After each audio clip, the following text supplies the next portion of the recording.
Coucou, j'espère que vous allez bien. Alors nous voici à la partie 2 du cours pour composer de l'acide trans. Donc ici je me trouve sur le template, rappelez-vous que je vous avais présenté dans le cours précédent et qui est adapté à ce type de prod. Alors du coup, moi ce que j'ai l'habitude de faire, c'est déjà de choisir les batteries que je vais utiliser. Alors les principales, notamment le kick, la basse 808 et les hi-hats. Sachant que je vais commencer par créer mes notes sur le channel rack en tant qu'esquisse, c'est-à-dire non abouti, et qu'ensuite je me rendrai sur le piano roll où là je modifierai les notes et je les arrangerai de façon où j'arrangerai la composition et ce sera beaucoup plus approfondi. Par contre, ce qu'il faut savoir, c'est qu'une fois qu'on intervient au niveau des notes sur le channel rack, on ne peut plus revenir en arrière et du moins le channel rack ne va plus nous afficher les notes telles qu'elles sont présentées habituellement par défaut, mais elles seront présentées telles que vous les aurez conçues dans le channel rack. C'est pourquoi moi en général je commence déjà par faire le plus gros du travail sur le channel rack. Donc c'est là finalement où je vais choisir mes instrus, mes kicks, mes 808. Donc moi ce que j'ai l'habitude de faire, c'est de choisir un kick qui sonne bien pour l'acide trans. Une fois que je l'ai trouvé, je cherche sa note, sa fréquence fondamentale, la tonalité du kick en fait, et je fais en sorte de trouver une basse 808 qui a quasiment la même tonalité. Ensuite je vais concevoir une mélodie assez planante, ce qui caractérise la trance, et des pointes d'acide, ce qui caractérise donc l'acide trans. Là, c'est la même chose, je vais tenter de m'accorder sur la note fondamentale que j'aurais choisie pour mon kick. Comme ça, tout l'ensemble de mon morceau aura une bonne tonalité. Donc, c'est comme ça que je commence. Donc, pour résumer, je choisis mon kick, puis ma 808. Je me crée ensuite une basse, une pointe d'acide et une mélodie. En plus, je choisis un hi-hat, un snare, etc. qui s'accorde bien avec l'ensemble que j'aurais créé.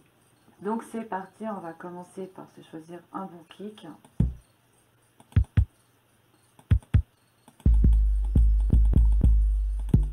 Il ne faut pas que ça fasse trop hardcore. Là ça fait vraiment trop hardcore ever. Ça c'est trop techno.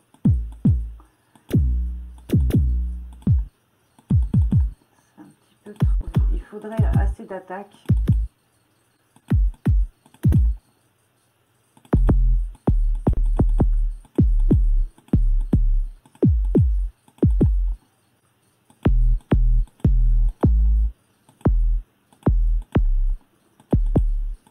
Aussi se créer un kick soi-même et se le fabriquer bien sûr. Alors il existe des plugins assez intéressants pour ça comme le kick 2, mais là pour faire ce morceau on va se le faire assez simple et on va se choisir un kick qui sonne plutôt bien.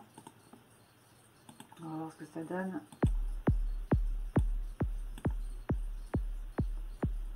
Ok.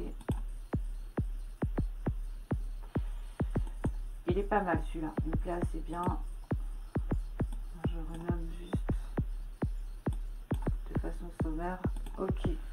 Donc ensuite, je me rends sur la piste de mon kick qui a déjà été routée sur le mixeur. Donc une astuce que je vous avais déjà dit dans des précédents cours, pour router toutes les pistes de votre channel rack, vous faites une présélection ici, comme ça. Ensuite, vous rendez sur votre channel rack et vous cliquez ici sur Channel Routing et Routed Selected Channel Starting from this track. Et du coup, ça va router tout ce que vous avez sélectionné dans votre channel rack sur les potards sur les pistes de votre mixeur. Donc, alors là, on en est au kick. Alors, pour voir sa fondamentale, je me munis d'un plugin très utile qui s'appelle le Span, et que vous pouvez du coup télécharger gratuitement sur internet. Donc, je vous le recommande, il est vraiment très très bien, très utile. Et pour le coup là, il va me montrer où se trouve la fréquence fondamentale du kick. Donc apparemment, Il y en a une première ici très visible et une seconde un petit peu vers l'attaque ici, qui apporte une attaque ici assez intéressante. Donc elle se situe en note de F1. Alors pour y voir plus clair, vous avez sinon ici ce paramètre et ça nous montre vraiment le graphique en fait des fréquences et F1. Donc ça dit F1. Donc maintenant on va se choisir pour le coup une 808.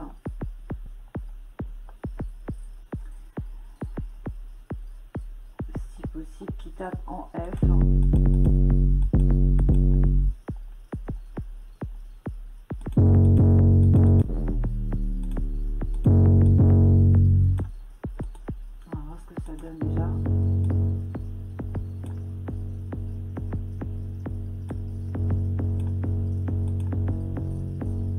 Alors, pour pas que les notes s'accrochent,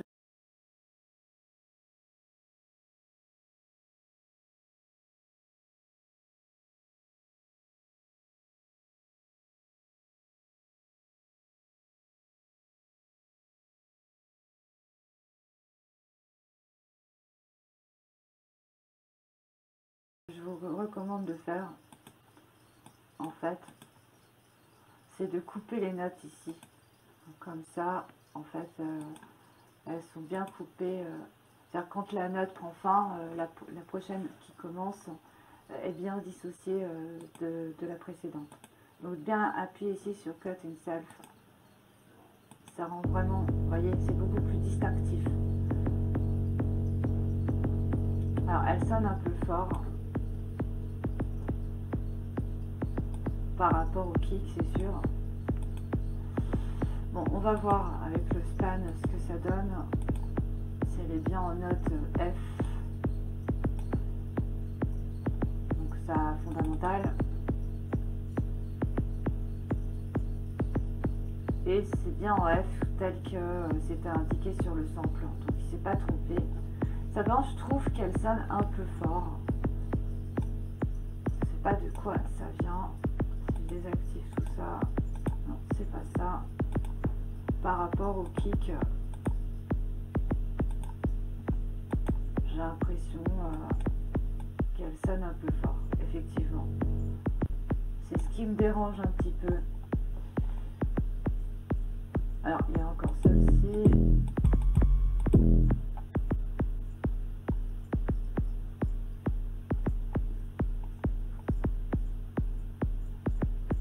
Bon, après, on peut toujours pitcher, hein, pour faire en sorte. Mais là, c'est vrai qu'elles sont assez hardcore. Alors, F. Ah, celle-là est beaucoup mieux. Oui, celle-là est beaucoup mieux. Alors, on va vérifier tout de suite quelle est sa fréquence fondamentale. Alors là, il y en a plusieurs. Alors ça, c'est un petit peu problématique quand c'est comme ça.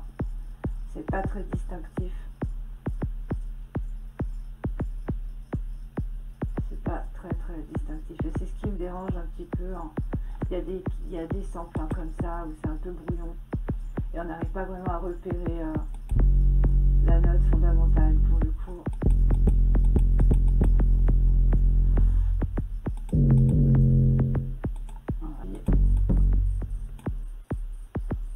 Ok, celle-là me plaît vraiment beaucoup.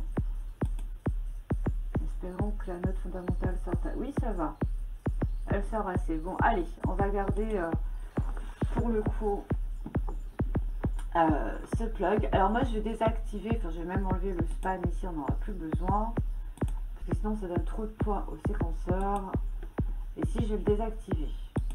Voilà. Alors, on va déjà faire un rapide nettoyage au niveau des fréquences. Donc, comme vous pouvez le voir, je me suis déjà fait un preset de base ici qui permet en fait pour moi de couper toutes les fréquences qui sont très basses, c'est-à-dire qu'en dessous de 30 Hz, il faut savoir que l'oreille humaine perçoit les fréquences mais ne les entend pas vraiment. Donc pour moi, les couper aux alentours de 20 Hz et pareil pour les hautes fréquences, je coupe légèrement. Donc là, je vais reprendre mon span pour voir rapidement où c'est en A, en F, d'accord, F, aux alentours des 44. D'accord. On voit que le kick sonne assez bas quand même. Alors, voilà, on voit qu'il sonne assez bas au niveau de ses fréquences fondamentales. Et ça peut être un peu problématique, c'est sûr, pour laisser la place à la basse. C'est le seul problème. Alors, on va tout de suite voir notre basse. On va ajouter le preset de basse que j'avais pas placé ici.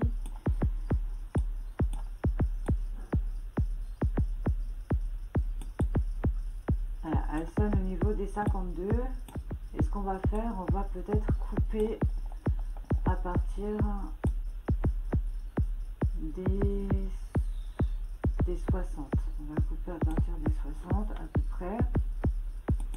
Moi, ce que je fais en fait, je fais déjà un mixage au moment de ma compo, grossier, et puis j'affine ça par la suite, et puis ensuite vient le mastering, bien sûr, la dernière étape. Mais je fais quelques mixages élémentaux, on va dire, notamment au niveau des EQ et de la compression. Alors, du coup, on voit la basse, on l'a mis à partir des 50, et là, on a baissé vers les 60. Ce qu'il y a, c'est qu'il tape assez bas ce kick. Presque un kick qui tape un petit peu plus haut, parce que là, le problème est, c'est que j'ai peur qu'il y ait un petit conflit de fréquence, c'est que les deux tapent vraiment au même endroit, et ça, c'est embêtant. Donc, on va essayer de se trouver un kick. En fait, un autre kick qui tape en F.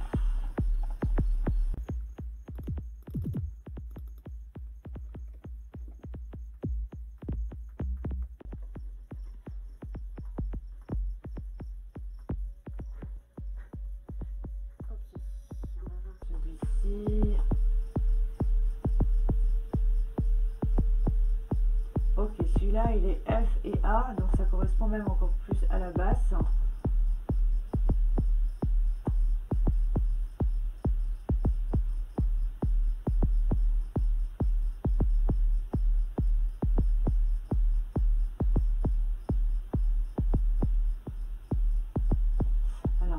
Ces fréquences.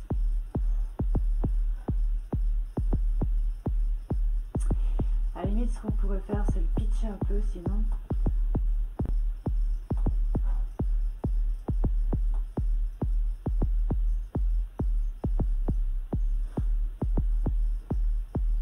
Pour voir ce que ça donne, si ça peut décaler un petit peu les fréquences, ce serait pas mal.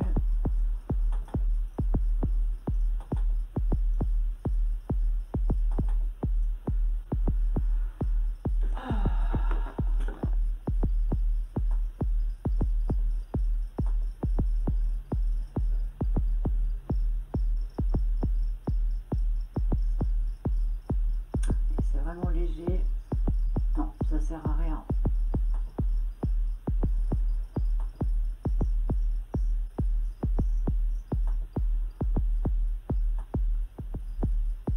Bon, on va changer de kick parce que je trouve qu'il tape trop bas.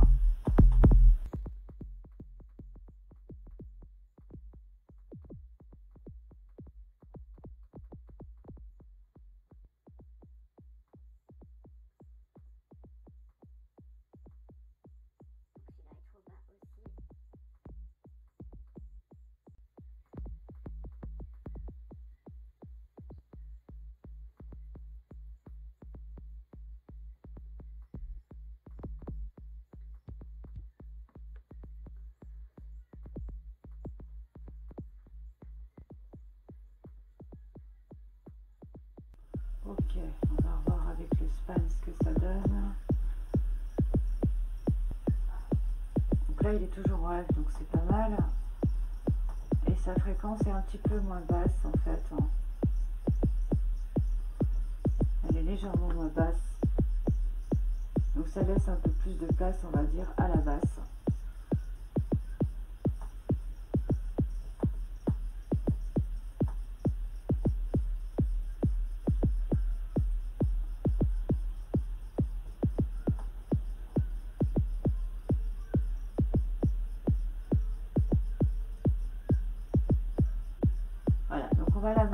fait au niveau des 60 comme ça, je trouve que c'est pas mal.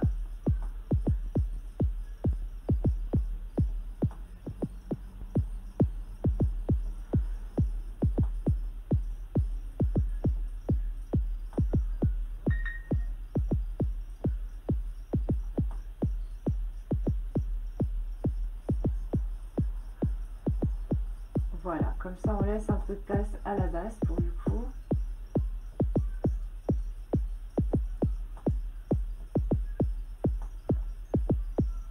On va tenter de mettre un petit peu d'attaque. Donc il y a plusieurs parties dans le kick. Hein. On peut dire qu'il est dissocié en 3-4 parties.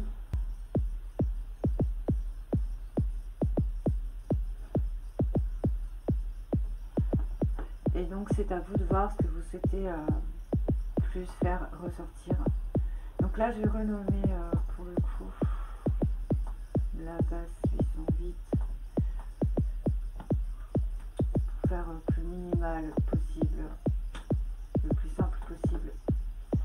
Très bien, donc on peut voir qu'on a déjà sélectionné un kick et une 808, on va déjà enregistrer le projet.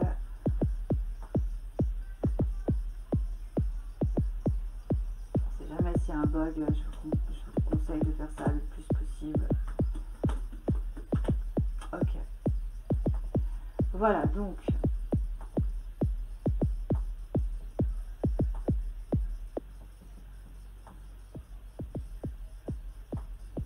voilà, donc ça c'est fait. Ensuite, on va mixer un petit peu mieux la basse.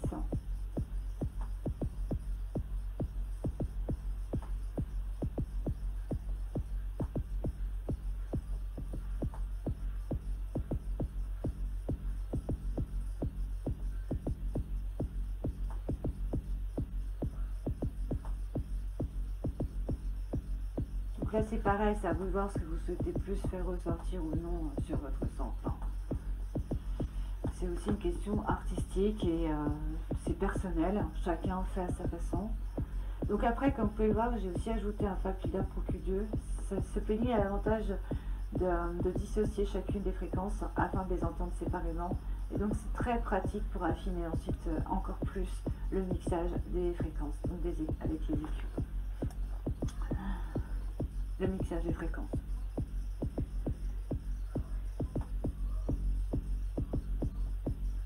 Alors par la suite, on ajoutera aussi d'autres plugs pour faire ressortir, apporter un peu de distorsion et de saturation sur ces samples. Alors là, pour la 808, je vais remonter ici. Bon, moi j'aime bien aussi jouer un petit peu à ce niveau-là, en plus pour les EQ. Alors il faut savoir que justement, quand j'affinerai le mixage, il y aura une chose qui est importante à faire, on va le faire tout de suite. Alors ici aussi je me suis créé un preset de base au passage, c'est de diminuer une fréquence qui est cartonneuse et qui se trouve dans chaque kick en général.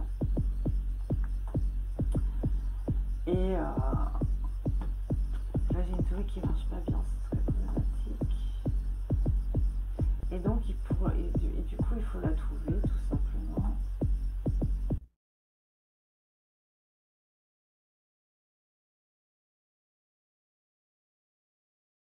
Mettre en sourdine la basse. Voilà, très bien. Et on va faire ça. On appuie ici sur le petit casque. Et vous voyez, on entend uniquement on balaye en fait. Hein. On procède comme un balayage. Ici, on balaye toutes les fréquences. Et puis lorsqu'on s'arrête, on entend la fréquence en question sur laquelle on s'est placé. Donc là, je trouve que ça sonne un peu cartonneux. Ça sonne un peu cartonneux à ce niveau-là.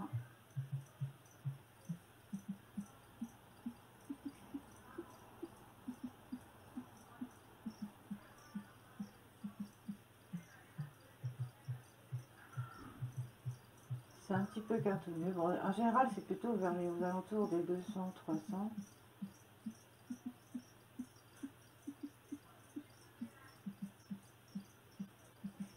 Mais ici, on voit clairement qu'elle est un petit peu cartonneuse. Donc, on va la baisser. On va mettre 24 dB. Et puis...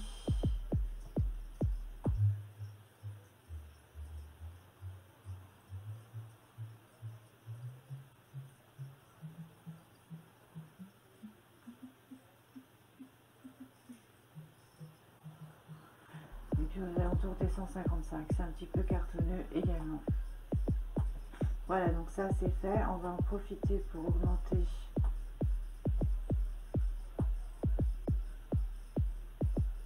la fréquence qu'on souhaite mettre en avant.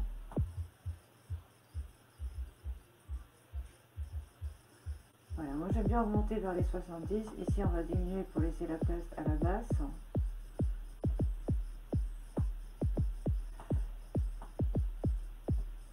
Très bien.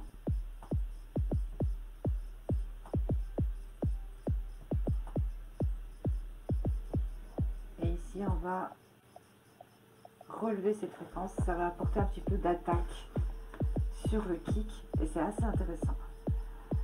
Alors après, ce que j'aime bien faire, bon bah c'est ajouter un clap. Donc pour le moment on va pas trop s'embêter, on va mettre un clap assez normal. Donc on va faire un cut in self, comme ça c'est déjà fait.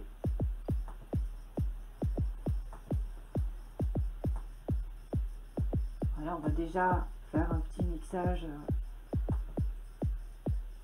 généraliste du clap.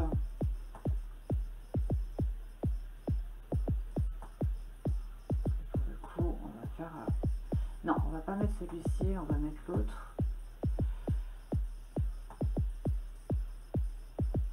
Et on va faire comme ça. Voilà. Comme ça, on va relever les hautes fréquences et on va baisser tout le reste des fréquences. Ça va permettre de laisser de la place à nos autres instruments. Il faut toujours faire en sorte de faire le ménage quand vous équalisez, afin que chaque piste ait sa place en fait, hein, au niveau de ces fréquences. Ça apporte une harmonie, sinon ça génère des conflits de fréquences d'une part, et puis ça risque de paraître, votre son risque de paraître un petit peu brouillon. En diminuer. Alors là j'ai mis quasiment tout en mono, hein, parce que par extension quasiment en mono tous ces sons. J'aime bien quand c'est bien. Alors je vous recommande toujours de bien nommer et de placer des couleurs dans vos différentes pistes de samples. Pour la simple et bonne raison que si vous laissez votre projet un bon moment et puis que par la suite vous vous remettez dessus, vous risquez d'oublier un peu ce que vous avez fait, et le fait de placer des couleurs, de renommer, va vous aider vraiment à vous y retrouver. Alors ici pour le groove, moi je règle, c'est déjà réglé comme c'est power sur le template. En général les personnes règlent autour des 64%, mais moi je règle aux alentours des 83%. Ça apporte un peu plus de naturel dans le jeu et ça donne un aspect un peu plus naturel, tout simplement. Il y en a qui vont trouver puriste, mais je préfère quand ça reste quand même assez naturel. Déjà qu'on fait tout sur ordinateur, alors si c'est encore plus métallique, ça le fait pas trop. Donc, alors après, ce qu'on va faire, on va se choisir, on va se faire un acide. Donc là, je vais voir, oui, celui-là il est pas mal. Alors moi, ce que j'ai l'habitude de faire, c'est de mettre 4 notes comme ça au hasard.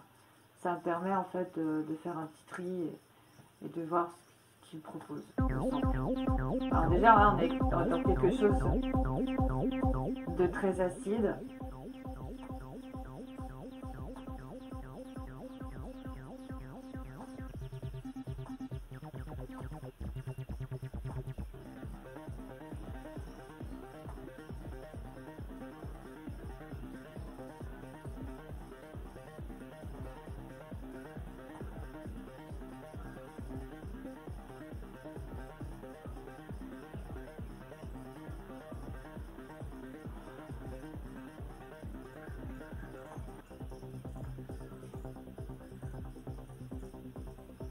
Alors là c'est plus, là c'est moins acide, mais j'aime assez. Alors aller router en 10, on va voir tout de suite au niveau des fréquences ce que ça donne.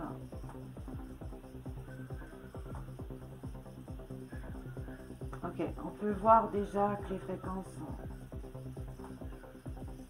sont situées entre, notamment, hein, entre les basses et les hauts médiums. Voilà, c'est à peu près là que ça tourne. Donc ce qu'il faudrait faire... Donc moi je verrais bien cette piste pour la mélodie. Et ce qu'il faudrait faire, ça serait après choisir dans ce cas une piste d'acide un peu plus dans les aigus. Alors là, le synthé. Ok, c'est un autre plug. Pareil, on va mettre 4.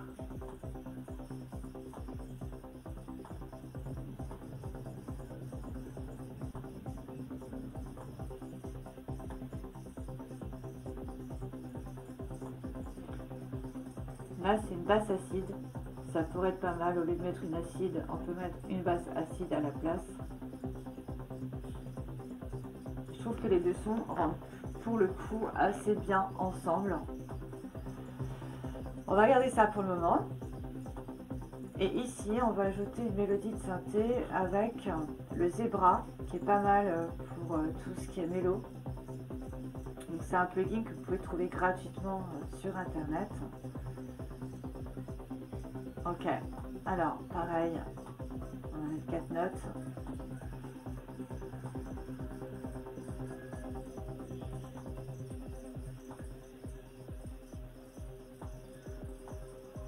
Oui, j'aime bien celui-là.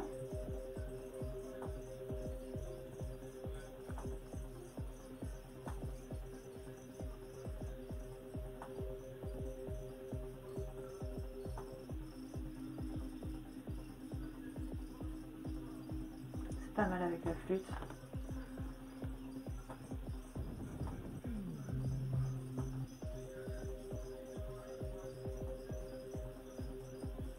Ah oui, celui-là me plaît assez.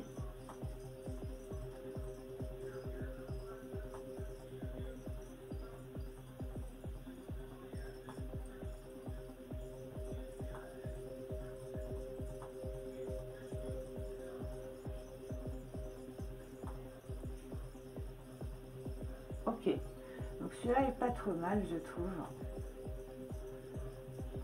On va tout de suite l'ajouter sur la piste 12.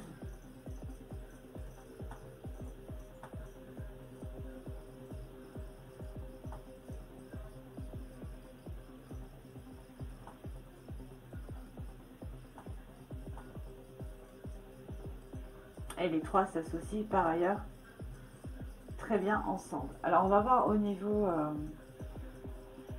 de la piste de basse déjà sur la 11 où tape les fréquences afin justement de faire en sorte que chacun des samples ait sa place respective dans la compo. Alors là on va mettre tout de suite le preset de base. Donc là c'est sa piste synthé, mais je crois que c'était la basse. Il me semble que c'était la basse acide ici. Oui, c'était la basse acide. Du coup, il faut quand même laisser les basses alors. Ensuite, on va voir où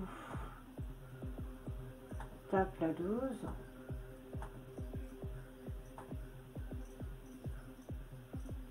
Ben là, c'est pas compliqué. Elle se trouve surtout dans la partie médium en fait, des médiums. Et légèrement, elle arrive à aller au médium.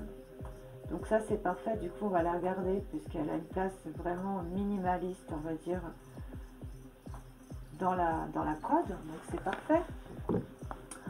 On va la mettre en stéréo tout de suite.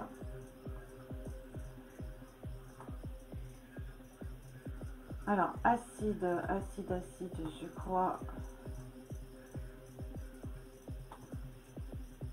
que là, les acides...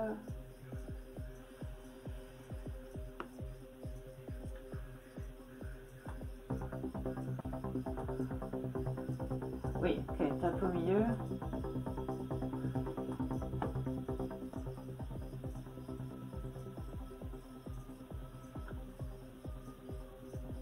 Donc là, ce qu'il faudrait déjà faire, c'est baisser ce qui se trouve au milieu.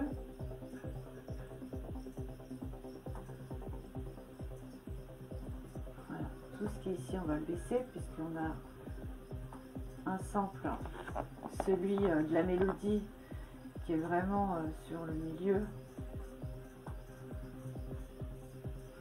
Là, ce qu'on pourrait faire, c'est peut-être diminuer. À la limite, je vais revenir sur. Je vais remettre mon preset normal. Ok.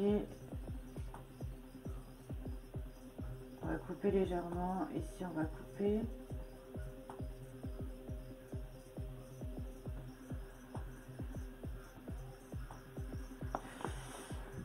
Ok. Le 3 à la limite. Et le 2, on le baisse. Et enfin, on a ici la basse. Alors, il y avait le 10. 10 acide, c'est bon. La basse.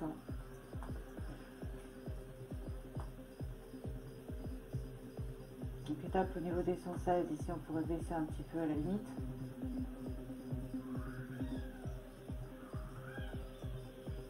Voilà, après, il faut voir si elles sont lesquelles on met ensemble. Alors, en fait, ce qu'on pourrait faire, par exemple, c'est mettre ces deux pistes ensemble.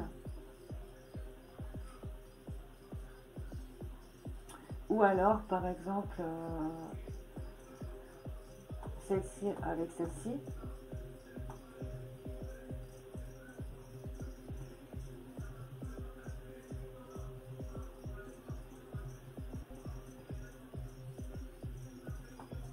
Ce que j'aime bien faire, c'est placer en général deux pistes ensemble dans tout ce qui est mélodie. Ça donne plus de matière au morceau.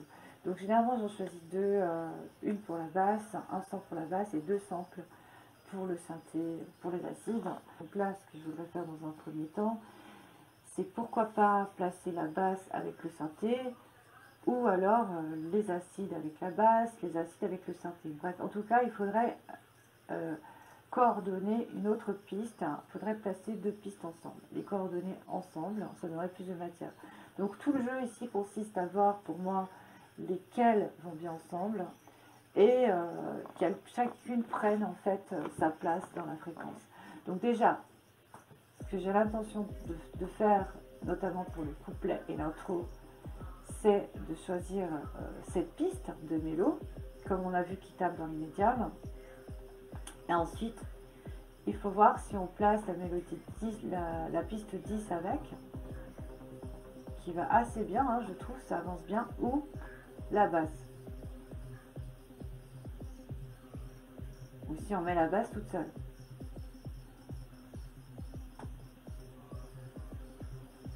Voilà, donc c'est tout le jeu, c'est de voir ça.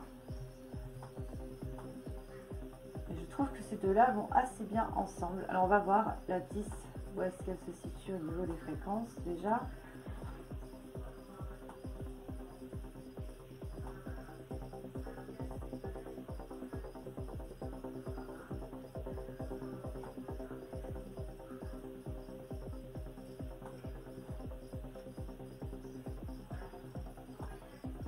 Alors, il faudrait pouvoir enlever celle qui se trouve aux alentours des 500.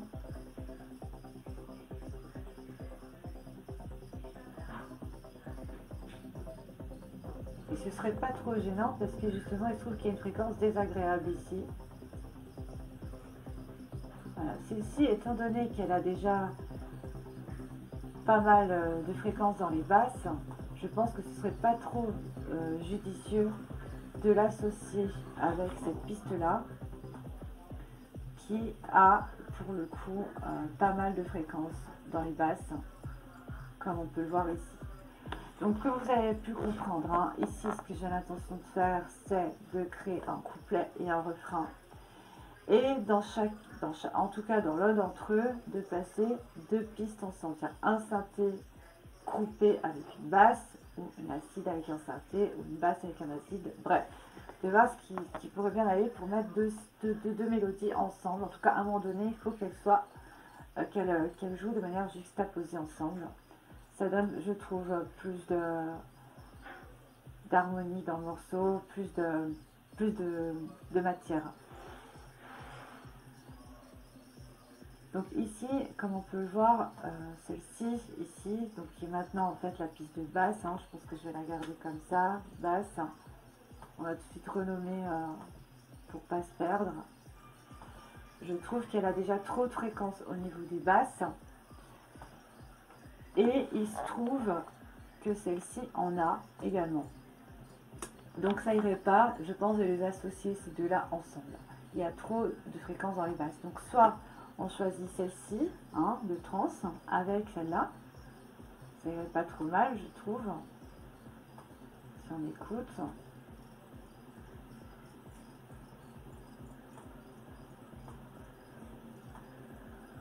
Voilà, donc comme on peut le voir, hein, elle tape vraiment au niveau des 500-600 Hz. Voilà pourquoi il va falloir baisser celle qu'on place à côté d'elle au niveau de ces fréquences-là, pour pas qu'il y ait des conflits en fait. Du coup, moi je trouve que les deux-là vont assez bien ensemble. On écoute.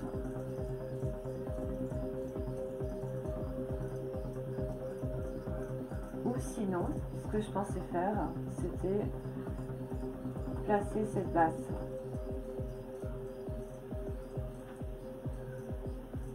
Mais je trouve qu'elles sont trop dissociées en fait. Je trouve que ça marche pas.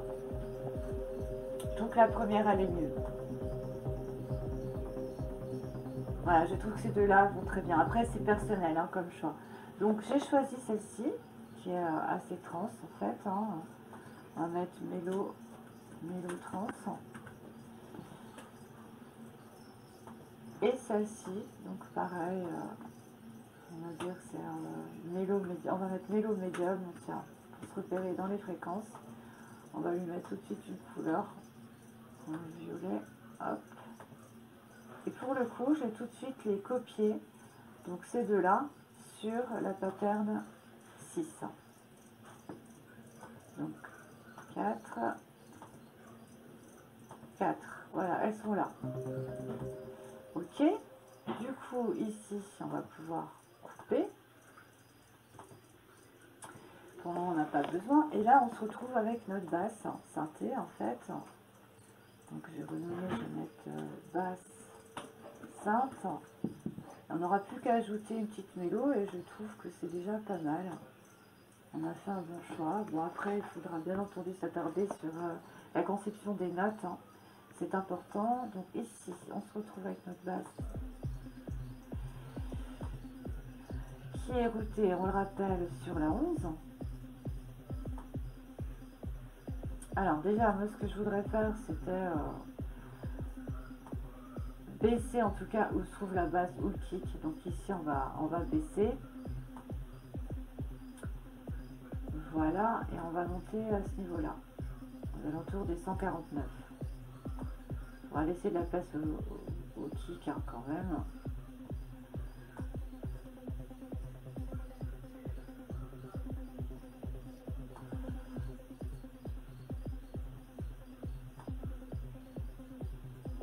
Alors d'une façon générale, je trouve qu'elle a des fréquences assez sympas. Alors rappelez-vous, on avait baissé aux alentours des 200 pour le kick, donc on peut le monter ici.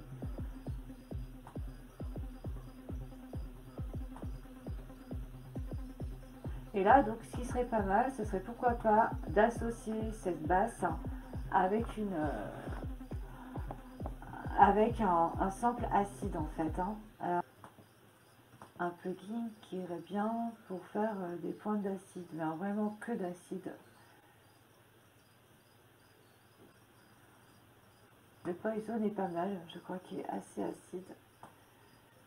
On va voir ce que ça donne. On va mettre 4 notes, pareil, tous les 4 temps, une note tous les 4 temps.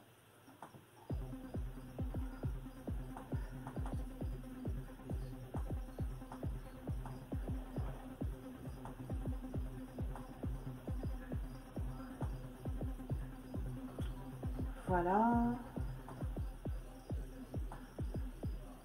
Alors, on va voir au niveau des fréquences ce que ça donne.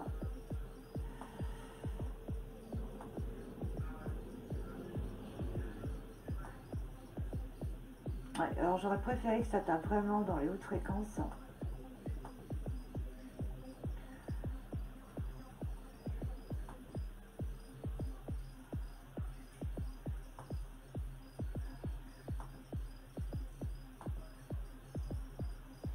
Alors là, on va mettre acide tout de suite. Hop, acide. Et on va la colorer en bleu. Hop. Ah, voilà. Là, on voit qu'il y en a pas mal dans les hautes fréquences. Donc, c'est ce que je voulais. Et ici, on va baisser. Puisqu'en fait, on aura la basse qui va taper ici. Je trouve que celui-là est pas mal du tout. Et on va voir ce que ça donne les deux.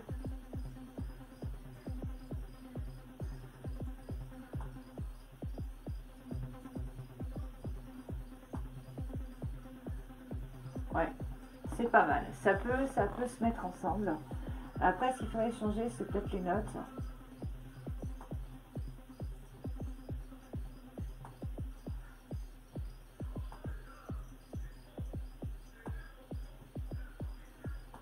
Alors, on va juste modifier 2-3 trucs.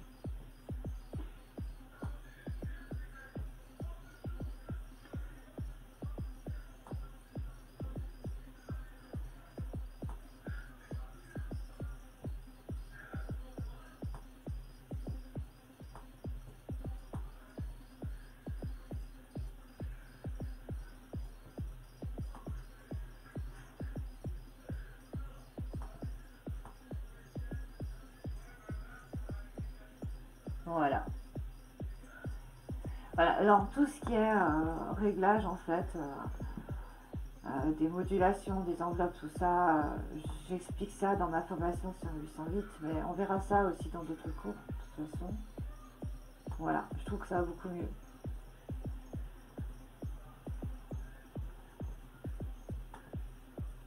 Très bien, on va tout de suite colorer ici en bleu pour se repérer. Alors, on peut dire déjà là qu'on a choisi nos principaux samples. Donc jusqu'ici, je pense que vous suivez. Après, si vous avez des questions, n'hésitez pas à les placer en commentaire. Je pense qu'on va s'arrêter là pour cette partie, parce que sinon ça risque de vous embrouiller. Mais ce qu'on va faire la prochaine fois, c'est tout grouper dans notre playlist. Alors moi, ce que j'ai l'habitude de faire, c'est de placer des time markers pour me repérer. Donc ici, par exemple, on va mettre l'intro. Voilà, il se passe automatiquement. Je la mets en général jusqu'aux 16 mesures ici. Et après, on va démarrer le premier couplet. Sans oublier, bien entendu, la transition qui sera entre là et là. Alors moi, en général, je prends des FX et je crée mes propres bruits blancs et je rajoute des bruitages. Donc ça, c'est ma marque à moi. Souvent, je fais des voix extérieures sur mon morceau. Je mets des messages qui me sont propres sur la drogue, sur plein de choses, l'environnement, etc. Je modifie d'ailleurs, je fais des modulations de pitch, de volume quand je passe mes vocales. Et puis, j'ajoute des bruits blancs, des bruitages de tonnerre, etc. Donc ça, c'est ce qui caractérise, c'est ma marque, c'est ce qui caractérise un peu mon label et ma façon de procéder. Je ne vous recommande pas de faire vraiment comme moi, parce que sinon vous n'aurez plus votre marque, en fait. Hein. Et c'est important de rester vous-même. Si vous n'avez pas envie de transmettre un message, transmettez-le pas. Et si vous voulez transmettre, essayez de faire à votre propre sauce, quoi. Ne pas copier les autres. J'aime bien aussi démarrer progressivement, donc après là il y aura le refrain, mais j'aime bien démarrer progressivement, donc on fera ici, on placera toutes ces pistes ici dans d'autres patterns, donc les patterns c'est ici qu'on les travaille. Pour placer une pattern sur l'arrangement, en fait, on a juste à cliquer comme ça, c'est-à-dire qu'on la présélectionne, ici on voit qu'on était sur la 1, on va dans notre playlist, on clique ici et comme vous pouvez voir, c'est marqué pattern 1. Donc en général, le kick et la 808, je les laisse déjà ensemble sur la même pattern. Ça encore une fois, c'est ma façon de faire. Hein. Chaque producteur travaille à sa manière. Et après, je place mes snares, notamment mes claps, mes percussions dans d'autres patterns, ce qui me permet d'amener progressivement mon morceau.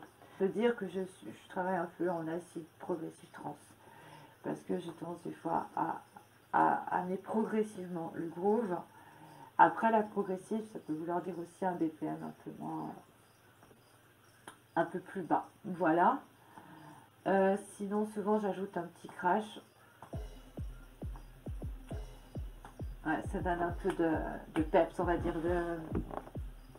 Ouais, ça apporte un plus au jeu, je trouve. Et là, c'est pareil, je le mets dans une autre pattern, comme ça, je ne mets pas tout le temps quand on frappe le kick, mais occasionnellement, parce que ça peut lasser. Qu'est-ce que je voulais vous dire sinon? Alors après, ce que je fais aussi, c'est que je place tous mes grooves dans le bus de kick. Toutes mes basses, mes 808 et tout, je les place dans le bus de basse, synthé, puis là il y aura le bus vocal où je placerai mes vocales. Et pour le coup, ça me permettra d'intervenir sur toutes les pistes que j'aurai placées dans ces bus au niveau du mixage, en plaçant des plugins de distorsion, des cues, etc. Je pourrais agir sur l'ensemble et non pas séparément. Alors après, on peut agir séparément à la base, parce qu'on voit qu'on a toutes les pistes, et ensuite placer encore, pourquoi pas, une compression généraliste sur tous les grooves. Puis après, on retravaille ça encore au niveau du mastering. Juste un truc, je pense que ce cours peut paraître difficile pour les personnes qui ne sont pas trop habituées au séquenceur. Peut-être que je vais un peu vite, je sais pas. N'hésitez pas à me le dire. Hein. J'essaye de faire au mieux, c'est pas évident de donner des cours. Donc la prochaine fois, ce qu'on fera, déjà on choisira un snare qui nous plaît. Alors le snare, c'est pas trop employé en trance. Hein. Moi, je le fais vraiment occasionnellement. Un closed hi-hat, un clap, une percussion. Pas encore un open hat, on verra. On placera notre voix, nos bruitages, et on placera l'ensemble sur notre playlist, où là on arrangera le couplet pour le coup, le refrain, on fera l'intro, l'outro. Bien entendu, par moment, il y aura une place pour le drop, on va dire c'est le moment vif du morceau, là où ça pète le plus, et un moment, et il y aura des moments calmes entre chaque. Donc voilà, écoutez, c'est bon pour cette partie 2. Je vous dis à bientôt pour la suite de ce cours. Si vous avez des questions, n'hésitez pas à les passer en commentaire et j'y répondrai dès que possible. Merci de votre attention et à bientôt.